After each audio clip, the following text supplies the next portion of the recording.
Test termovinile e mini pressa a caldo, pagata meno di 50 euro. Ne vale la pena? Scopriamolo insieme!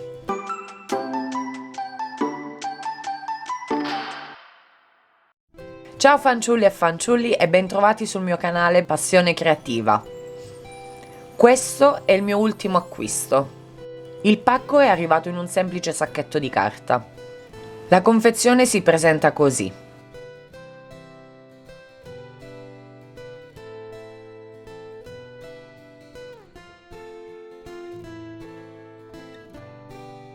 All'interno troviamo un libretto delle istruzioni in tedesco e in inglese, ma non è un problema, si capisce perfettamente.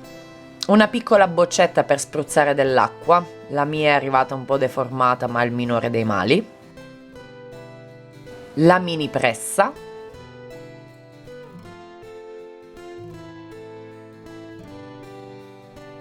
Sembra molto maneggevole.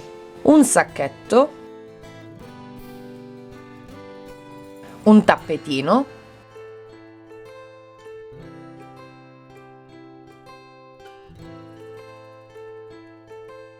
e la base dove tener poggiata la mini pressa.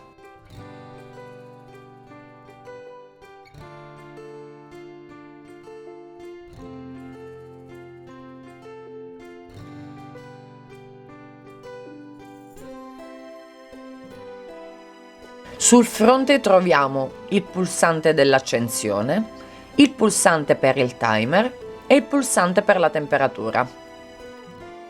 Una volta inserita la spina, premo il tasto di accensione per qualche secondo.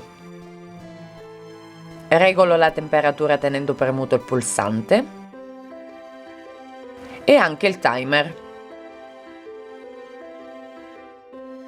Ogni funzione è caratterizzata da un bip. Io imposto 30 secondi, come le istruzioni per il mio termovinile. Metto da parte e faccio scaldare. Come prima prova ho deciso di decorare la pochette che contiene gli attrezzi per il vinile. Vi mostro nel dettaglio cosa c'è all'interno. Una riga, varie spatoline,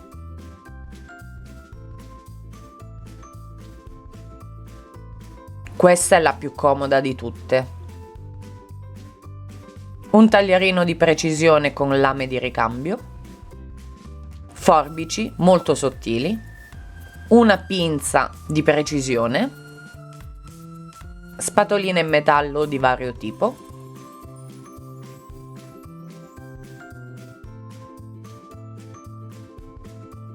ed un uncino a doppia punta di due forme diverse.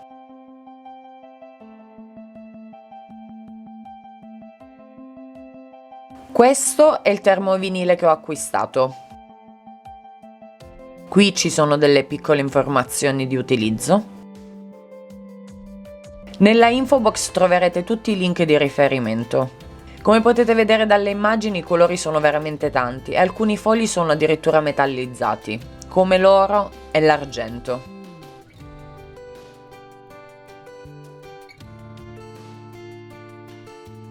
Per il mio progetto utilizzerò il rosso ed il nero. Prima di posizionare il vinile sul mio tappetino del plotter, prestate molto attenzione al verso. La parte lucida andrà rivolta verso il basso.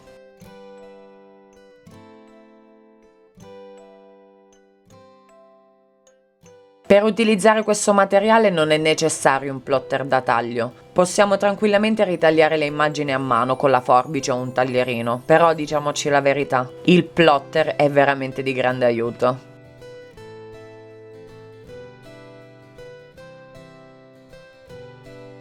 Terminato il taglio spellicolo il tutto ed elimino le parti in eccesso.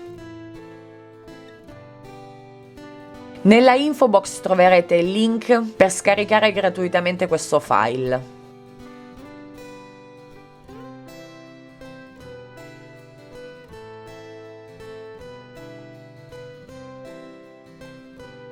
Come mostrato nelle istruzioni del termovinile, presso un po' la superficie. Posiziono la mia decorazione, copro con un foglio di carta forno E impostata la temperatura della mini pressa, faccio pressione per circa 30 secondi su ogni componente.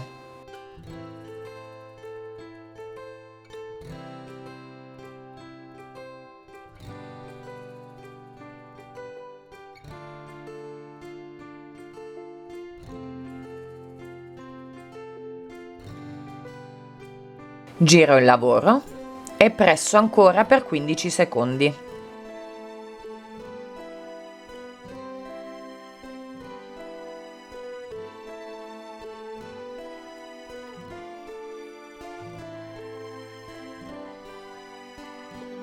È arrivato il momento della verità.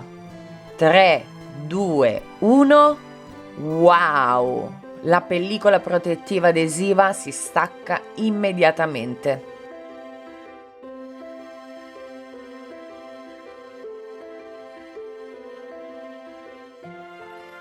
Ripetiamo la stessa operazione anche per il secondo strato. Quindi posiziono, carta forno e presso per 30 secondi.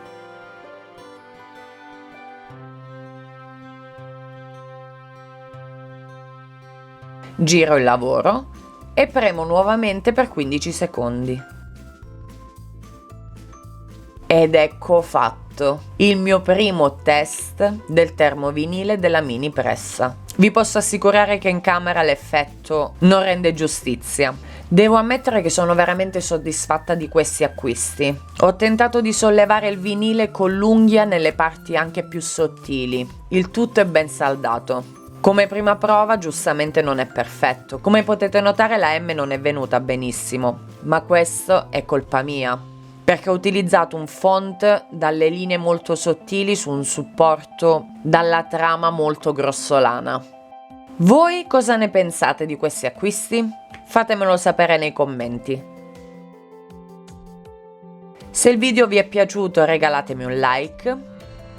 Nella info box troverete tutti i link di riferimento, iscrivetevi al canale attivando la campanella delle notifiche, ma soprattutto grazie di essere stati con me fino a questo punto.